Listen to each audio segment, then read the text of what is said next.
আমার নাম রাজিয়া। আমি মৌলভী সাহেবের নির্দেশে সিপারা পড়া শুরু করেছিলাম। তখন মৌলভী সাহেব আস্তে আস্তে আমার কোমরে হাত বোলাতে শুরু করে। আমি একেবারে আতঙ্কিত হয়ে উঠলাম। মনে হচ্ছিল আমার নিঃশ্বাস আমার বুকে আটকে গেছে। আমি মৌলভী সাহেবের দিকে তাকালাম এবং তিনি আমার দিকে তাকিয়ে অদ্ভুত দৃষ্টিতে হাসতে লাগলেন। আমি একটু পিছিয়ে গিয়ে বসলাম। মৌলভী সাহেব তার সাদা দাড়িতে হাত বোলাতে লাগলেন। আমি আমার সিপারার জানিবের দিকে তাকালাম এবং আমার পাঠের পুনরাবৃত্তি করলাম। আমার মনে হচ্ছিল যেন হাজার হাজার পিঁপড়ে আমার সমস্ত শরীর জুড়ে হামাগুড়ি দিচ্ছে। আমি আবার মৌলভী সাহেবের দিকে তাকাতেই তার চোখ আমার দিকে স্থির হয়ে গেল। সব মেয়ের মধ্যে সম্ভবত আমি বড় ছিলাম। আমার বয়স মাত্র 13 বছর এবং আমি প্রথম সিপারায় ছিলাম। আমার বাবার কাজ ছিল এরকম যে প্রতি 6 মাস অন্তর তাকে বদলি করা হতো। আমার স্কুল শিক্ষার সাথে সাথে আমার ধর্মীয় শিক্ষারও ব্যাঘাত ঘটছিল। আমরা এখন যে এলাকায় থাকি সেখানে মৌলভী সাহেব একটি মাদ্রাসা খুলেছিলেন। এই মাদ্রাসায় অনেক ছেলে মেয়ে থাকতো, কিন্তু বেশিরভাগ ছেলেই থাকতো। আমাদের বাড়ি এই মাদ্রাসার পাশেই ছিল এবং আমার মা আমাকে সেখানে কালাম পাক পড়ার জন্য পাঠাতে লাগলেন। এর আগে মৌলভী সাহেব অনেক সভ্যতার পরিচয় দিয়েছিলেন, কিন্তু যখন থেকে আমি সেই ভয়ত্ব আতঙ্কিত হৃদয় বিদারক দৃশ্য দেখেছি তারপর থেকে আমার সাথে মৌলভী সাহেবের অদ্ভুত কার্যকলাপ শুরু হয়ে যায়। কখনো পাঠ দেওয়ার সময় তিনি আমার হাত ধরতেন, আবার কখনো আমার মুখ স্পর্শ করতেন। মাঝে মাঝে সে আমাকে তার পাশে বসিয়ে আমার কোমরে আদর করতে থাকতেন। আমি এই আচরণে অত্যন্ত বিরক্ত হয়ে গেছিলাম। আমার সমস্যা এইটা ছিল যে আমার মা আমাকে কখনো ভালো স্পর্শ এবং খারাপ স্পর্শ সম্পর্কে বলেননি, কিংবা কখনো বলেনি যে কেউ যদি তোমাকে এভাবে স্পর্শ করে তুমি চিৎকার শুরু করে দেবে অথবা কঠোরভাবে আচরণ করবে। আমার মাকে সব বলা উচিত ছিল। আমার মতে আমরা এখন বয়সের যে সময় পার করছি এই সময়ে মায়েদের তাদের সন্তান লালন পালনের দিকে এই বিষয়গুলোর প্রতি বিশেষ খেয়াল রাখতে হবে। কিন্তু আমার মায়ের চিন্তাভাবনা খুব অদ্ভুত ছিল। আমি এই ধরনের ব্যবহারে খুব সহজে ঘাবড়ে যেতাম। আমি আমার মাকেও কিছু বলিনি। একদিন বিরক্ত হয়ে বাসায় গিয়ে বললাম আমি মৌলভী সাহেবের কাছে পড়তে চাই না। সে যেন আমার জন্য একজন মহিলা টিচারের ব্যবস্থা করেন, কেননা কয়েকদিন আগে যা কিছু আমি ছাদে করতে দেখেছি তাতে মৌলভী সাহেবকে দেখেই আমার হৃদয় শুকনো পাতার মতোই কেঁপে উঠত। কিন্তু আমার কথা শুনে মা আমার মুখে চর মেরে আমার কান টেনে মৌলভী সাহেবের কাছে নিয়ে গেলেন এবং বলা শুরু করলেন এই মেয়েটা আমাকে বিরক্ত করে রেখে দিয়েছে। একে তো এর মাথায় কিছু দুটো ঢোকে না, তার উপরে এর তাণ্ডব বলছে কি মৌলভী সাহেবের কাছ থেকে পড়াশোনা করব না। মৌলভী সাহেব আমার দিকে রাগান্বিত দৃষ্টিতে তাকালে আমি চোখ নামিয়ে উঠে দাঁড়ালাম। আমার মা মৌলভী সাহেবের সামনে আমাকে লজ্জিত করেছিলেন। মৌলভী সাহেবের সাদা দাড়ি ছিল, তার বয়স 60 বা 65 কম হবে না। এটা স্পষ্ট যে কেন আমার মা তাকে সন্দেহ করবে। তিনি বলতে লাগলেন চিন্তামুক্ত থাকুন বোন, আমি অবাধ্য বাচ্চাদের আরও 2 ঘন্টা বসিয়ে রাখি এবং বিশেষ মনোযোগ দিয়ে পড়াই। মাত্র কয়েক মাসের মধ্যেই তীরের মতো ঠিক হয়ে যাবে। তার বিকট শব্দে আমার হৃদয় কেঁপে উঠল। তারপর মাকে আবার বলা শুরু করলেন দেখুন বোন, আমি একটু কঠিন প্রকৃতির শিক্ষক, আর কেউ কখনো মার না খেয়ে পড়াশোনা করতে পারে না। কিন্তু মা বাবা যদি শিশুদের শরীরে চরের চিহ্ন দেখেন তখন তারা মৌলভীদের ক্লাস নিতে চলে আসেন এবং আমাদের বলে কিভাবে আমরা বাচ্চার গায়ে হাত দিয়েছেন। আমার মা এই কথা শুনে মৌলভী সাহেবকে খোলা হুকুম দিলেন। তিনি বললেন আমার মেয়েকে আপনি যা খুশি করুন, আমি কখনো কোনো অভিযোগ নিয়ে আসবো না। এই বছরেই আমার মেয়েকে কালাম পাক পড়িয়ে দিন। তিনি বলতে লাগলেন বোন আপনি নিশ্চিন্ত থাকুন, তুমি শুধু বললে এখন তোমার মেয়ে আমার বিশেষ নজরে থাকবে, আমি ওকে আমার কাছে বসিয়ে পড়াবো। এই কথা শুনে আমার মা খুব খুশি হয়ে আমাকে সেখানে রেখে চলে গেলেন। আমি সামনে বসেছিলাম ভয়ে। মৌলভী সাহেব কড়া সুরে আমাকে বললেন এখানে আমার কাছে এসো, আমি এখনই তোমাকে জিজ্ঞেস করছি তুমি বাসায় গিয়ে আমার বিরুদ্ধে অভিযোগ করো। কথাটা শুনে আমার যেন জীবন বেরিয়ে গেল। আমি মাথা নাড়লাম না। আমি বললাম আমি এখানে বসেই পড়তে পারবো। আমি যা বললাম তার জন্য তিনি আমাকে এত বকাঝকা করেছিলেন যে আমি কাঁপতে লাগলাম আর ভয়ে ওর কাছে গিয়ে বসলাম। সে আমার কাছে এসে আমার কানের কাছে ফিসফিস করে বলল ভবিষ্যতে তুমি যদি বাড়িতে গিয়ে কিছু বলো তুমি হয়তো জানো না আমি তোমার সাথে কি করতে পারি। তোমার মা আমাকে কিছু বলবে না, উল্টে তোমাকেই মারবে। তুমি দেখলে তো, আজ তোমার মা তোমার কথা না শুনে আমার কথা মেনে নিয়েছে। মৌলভী সাহেবের সত্য কথা ছিল। তারপর আবার আমিও ছোট ছিলাম, তাই এই কথাটা মাথায় রেখেছিলাম যে মাকে কিছু বলবো না, না হলে মৌলভী সাহেব আমার সাথে খারাপ ব্যবহার করতে পারেন। বিনিময়ে আমার মাও আমাকে চড় মারবে। সেদিনের পর মৌলভী সাহেবের দুষ্টুমি আরও বাড়তে লাগে। তার দুঃসাহসিকতা সীমা ছাড়িয়ে গিয়েছিল। যতক্ষণ আমি মৌলভী সাহেবের কাছে বসে থাকতাম, তার অনুচিত জুলুমবাজি বক্তব্য আমাকে লজ্জায় সিক্ত করত এবং তার ক্রমবর্ধমান নির্লজ্জতা আমাকে আরও বিব্রত করত। তিনি আমার দিকে বিষাক্ত হাসি দিয়ে তাকাতেন, যেন তিনি আমার অসহায়ত্ব নিয়ে ঠাট্টা করছেন। আমি বাসায় আসতাম, আর সাথে সাথেই আমি আমার রুমে গিয়ে কাঁদতে লাগলাম। কিন্তু আমি মাকে কিছু বলিনি, কারণ আমি জানতাম এভাবে বলে কোনো লাভ নেই। কয়েকদিন আগে বারান্দায় যা দেখেছিলাম তা মনে করতে লাগলাম। সেই রাতে যা ঘটেছিল তা আমার হুঁশ উড়িয়ে দেওয়ার জন্য যথেষ্ট। গ্রীষ্মের রাতগুলো আমরা বারান্দায় ঘুমিয়ে কাটাতাম। প্রত্যেকের খাট ছাদে সারিবদ্ধভাবে বিছিয়ে রাখা হয়েছিল এবং আমরা স্ট্যান্ড ফ্যান লাগিয়ে ঘুমাতাম। বোন আমার ভাইদের মধ্যে আমি ছিলাম সবার বড়। আমার অন্য দুই ভাই আমার থেকে অনেক ছোট ছিল। একজনের বয়স ছিল 4 বছর এবং অন্যটির বয়স ছিল 8 বছর। আমি রাতে আমার খাটে ঘুমাচ্ছিলাম, তখন শুনলাম ফুপিয়ে ফুপিয়ে কারো কান্নার আওয়াজ। সেই সময় কে হতে পারে? আমি উঠে পুরো ছাদ খুঁজলাম, কিন্তু সবাই অজান্তেই ঘুমিয়েছিল। উপরের ছাদ থেকে ওই শব্দটা শুনতে পাচ্ছিলাম, যেখানে মৌলভী সাহেবের মাদ্রাসা ছিল। সেখানে ছাদে একটি মাত্র ঘর ছিল, যার জানালা খোলা ছিল, আর সেই ঘরে একটা মাঝারি আলো জ্বলছিল। কান্নার আওয়াজও আসছিল সেই ঘর থেকে। আমার বুকটা ধকধক করে উঠল। এ সময় সেই ঘরে চাপার স্বরে কে কাঁদছিল, কারণ মাদ্রাসার আবাসিক কক্ষগুলোর নিচে বেসমেন্টে তৈরি ছিল। ছাদে তো কেউ যেত না। আমি সন্দেহ করলাম যে সম্ভবত কোনো ভূত নেই তো। এই চিন্তা আমাকে কাঁপিয়ে দিয়েছিল। আমার মায়ের খাট ঠিক আমার পাশেই ছিল। আমি মায়ের হাত শক্ত করে ধরে আয়তল কুরসি পড়তে লাগলাম, কিন্তু ওর কান্নার আওয়াজ আমার কানে আসতে থাকলো। আমি শক্ত করে চোখ চেপে ধরলাম আর ঘুমানোর চেষ্টা করতে লাগলাম। পরদিন যখন মাদ্রাসায় গেলাম, মৌলভী সাহেব বাদাম মিশ্রিত দুধ খাচ্ছিলেন। তিনি বললেন সারা রাত তিনি ওয়াজিফা করেছেন, খুব দুর্বল লাগছে। প্রথমত জান্নাতের ভূত প্রেতের বাচ্চারাও বড় কষ্ট দেয়। এ সময় অনেক নারী তাদের সন্তানদের নাজরার জন্য ছাড়তে আসেন। মাওলানার কথা শুনে একজন মহিলা, যাকে খুব বিচলিত দেখাচ্ছিল, বলতে লাগলেন, তাই তো মৌলভী সাহেব, আপনার ছাদে কারো কান্নার আওয়াজ শোনা যাচ্ছিল। কথাটা শুনে আমিও স্তব্ধ হয়ে গেলাম। এর অর্থ এই যে আওয়াজটি কেবল আমার কাছেই আসেনি। মৌলভী সাহেব বলতে লাগলেন, এটি জান্নাতের এক ভূতের বাচ্চা ছিল। আমি যখন ওয়াজিফা শুরু করি তখন সে আমাকে বিরক্ত করতে চলে এসেছিল। তখন আমি তাকে বেঁধে রাখি। তখন তার কান্না আমার সাথে সাথে আপনাদেরও বিরক্ত করতে শুরু করে। শুধু এইটুকুতেই সীমাবদ্ধ থাকলে আফসোস হতো না, কিন্তু বদমাসটা যেতে যেতে পথে আমার এক শিষ্যকে মেরে গেছে। বেচারা আজ জ্বরে পড়ে আছে। মৌলভী সাহেবের কথা শুনে সেখানে উপস্থিত মহিলারা আরও ভয় পেয়ে গেলেন। মৌলভী সাহেব বলতে লাগলেন, বন্ধুরা চিন্তা করবেন না, আমি বুঝিয়ে দিয়েছি সে কারো ক্ষতি করবে না।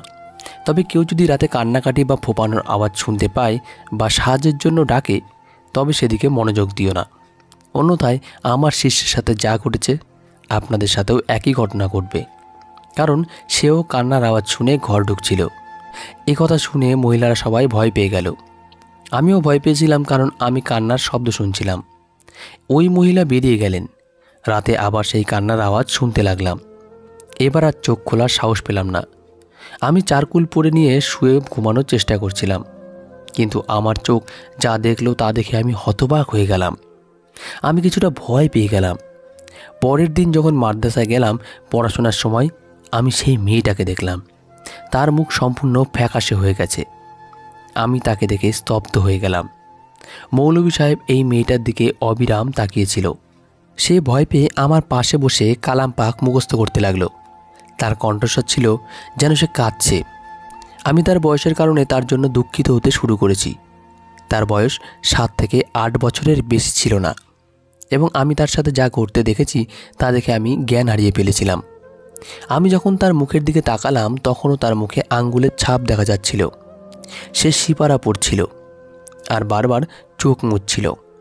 এরপর যখন তার কামিজটা একটু সরে আমি তা দেখে হতবাক হয়ে যাই। কেউ তার বাহুতে খারাপভাবে কামড় দিয়েছে। তা দেখে আমি কাঁপতে শুরু করি। মৌলভী সাহেব কিছুক্ষণের জন্য উঠে বাইরে চলে গেলেন, কারণ এলাকার এক সাহেব তাকে অনেক দামি উপহার পাঠিয়েছিলেন। মৌলভী সাহেব বাইরে যেতেই আমি বাচ্চা মেয়েটিকে জিজ্ঞেস করলাম, কাল রাতে তুমি ছাদে কি করছিলে? তুমি যখন জানো যে মৌলভী সাহেব ভূত প্রেতদের নিয়ন্ত্রণ করে। আমার কথা শুনে মেয়েটির হুঁশ উড়ে গেল। কেউ আমার কথা শুনে নিয়েছে কিনা তা দেখার জন্য সে ডানে বামে তাকাতে লাগলো। তারপর নিচু স্বরে আমার সাথে কথা বলতে লাগলো। এই মৌলভী মিথ্যা কথা বলে, ওই বুড়োর কোথাও কোনো জিন নেই। শুনে আমি অবাক হয়ে গেলাম। আমি বললাম, তাহলে তুমি ওখানে কি করছিলে? আর তোমার মুখে আর বাহুতে এই দাগগুলো কিভাবে এলো? আমার কথা শুনে প্রচণ্ড জোরে একটা দীর্ঘশ্বাস ছাড়ল সে। বললেন, আজ নিজেই দেখে নিও। এই বলে সে আমার কাছ থেকে উঠে চলে গেল। আমি তার কথাগুলো নিয়ে ভাবতে লাগলাম, কারণ রাতে আমি তাকে ছাদের ঘর থেকে বেরিয়ে সিঁড়ি দিয়ে নামতে দেখেছিলাম, এবং সে সময় সে গুরুতরভাবে আহত ছিল এবং খারাপভাবে কাঁদছিল। আমি প্রথমে ভেবেছিলাম সে বোধহয় জিন্নাতের সন্তান, কিন্তু তাকে দেখে মাদ্রাসায় বুঝলাম সে হয়তো জিন্নাতের বাচ্চাকে দেখতে গেছে, তাই জিন্নাত তাকে এই অবস্থায় ফেলেছে। কিন্তু এখন এই কথা শুনে ভাবছিলাম হয়তো অন্য কিছু ব্যাপার। আজ রাতে আমি ঘুমাইনি। আমি আমার খাটে শুয়েছিলাম, কিন্তু আমার চোখ আমার সামনে মাদ্রাসার ছাদে স্থির ছিল। কিছুক্ষণ পর আমার চোখ যা দেখল তা হল একটি হৃদয় কাঁপিয়ে দেওয়ার মতন অবস্থা। মৌলভী সাহেব তার সাথে 10 বছরের বয়সী একটি শিশুকে নিয়ে বারান্দায় গিয়ে তার দিকে তীক্ষ্ণ দৃষ্টিতে তাকিয়ে তাকে চুপ থাকতে ইঙ্গিত করেছিলেন। শিশুটি কোনো শব্দ না করেই হাত জোর করে তার কাছে মিনতি করছিল, কিন্তু তিনি ছেলেটিকে রুমে নিয়ে গেলেন। তারপরে শিশুটি অস্ফুট কান্না শুনতে শুরু করে। মৌলভী সাহেব এই শিশুটির সাথে কি করছেন যে সে কাঁদছে আর ফোঁপাচ্ছে বুঝতে পারছিলাম না। 2-3 ঘন্টা এভাবে আওয়াজ চলতে থাকে। এরপর যখন দরজা খুলল, শিশুটি যন্ত্রণায় কাতরাচ্ছিল। সে খুব কাঁদছিল এবং ঠিকভাবে হাঁটতেও পারছিল না, এবং মৌলভী সাহেব তার দড়িতে হাত বোলাচ্ছিলেন। তার মুখ খুব খুশি দেখাচ্ছিল। আমি ভাবছিলাম কেন তিনি রাতে বাচ্চাদের ঘরে নিয়ে গিয়ে মারধর করেন, এবং কেন তার মানুষকে বলে যে জিন্নাতের বাচ্চারা কাঁদে এবং তিনি ওয়াজিফা করেন। যাই হোক, এইটা দেখে আমার মন খারাপ হলো এবং মৌলভী সাহেবের মিথ্যা বলার কারণ বুঝতে পারলাম না। তৃতীয় রাতে আমি ঠিক করেছিলাম যে আজ আমি ছাদে যাব এবং দেখব তাদের ছাদে কি হয় এবং কেন তিনি বাচ্চাদের মারেন। যেই রাত গভীর হলো, মৌলভী সাহেব আবার একটা বাচ্চাকে ছাদে এনে রুমে নিয়ে গেলেন। আমি আমার খাট থেকে উঠে ধীর পায়ে মৌলভী সাহেবের ছাদের দেওয়ালের কাছে গিয়ে দাঁড়ালাম। সেই পাঁচিল খুব উঁচু ছিল না, আমি সহজেই তাদের ছাদে যেতে পারতাম। আমি আস্তে আস্তে দেয়ালের মাথায় বসে অন্য দিক দিয়ে নিচে নামলাম। এখন আমি এই শিশুর কান্নার শব্দ শুনতে শুরু করলাম। আমি আস্তে আস্তে হেঁটে ঘরের জানলার কাছে গিয়ে দাঁড়ালাম। ঘরটা তখনও মাঝারি আলোয় আলোকিত ছিল। আমি সাথে সাথে আমার মুখে হাত রেখে চিৎকার দমন করলাম। কান্নায় আমার চোখ বড় বড় হয়ে উঠল। এমন একটি নৃশংস দৃশ্য 12 বছর বয়সে আমি প্রথমবার এটি দেখেছিলাম। আমি কেঁপে উঠেছিলাম। আমি আমার পা পিছিয়ে নিলাম, কিন্তু হঠাৎ একটা পাথরের সাথে আমার ধাক্কা লেগে গেল। আমার মুখ দিয়ে একটা অনিয়ন্ত্রিত চিৎকার বেরিয়ে এলো। চারিদিকে নিস্তব্ধতা, তাই আমার আর্তনাদ পরিবেশে প্রতিধ্বনিত হলো। আমি পিছন ফিরেও তাকাইনি এবং দেওয়ালে পার করে এসে আমার খাটে শুয়ে পড়লাম। আমার হৃৎপিণ্ড এত জোরে স্পন্দিত হচ্ছিল যে মনে হচ্ছিল আমার বুক পেটে হৃদয় বেরিয়ে আসবে। আমি পরের 2 দিন জ্বরে ভুগছিলাম। চোখ বন্ধ করলে চোখের সামনে একই দৃশ্য ভেসে উঠত।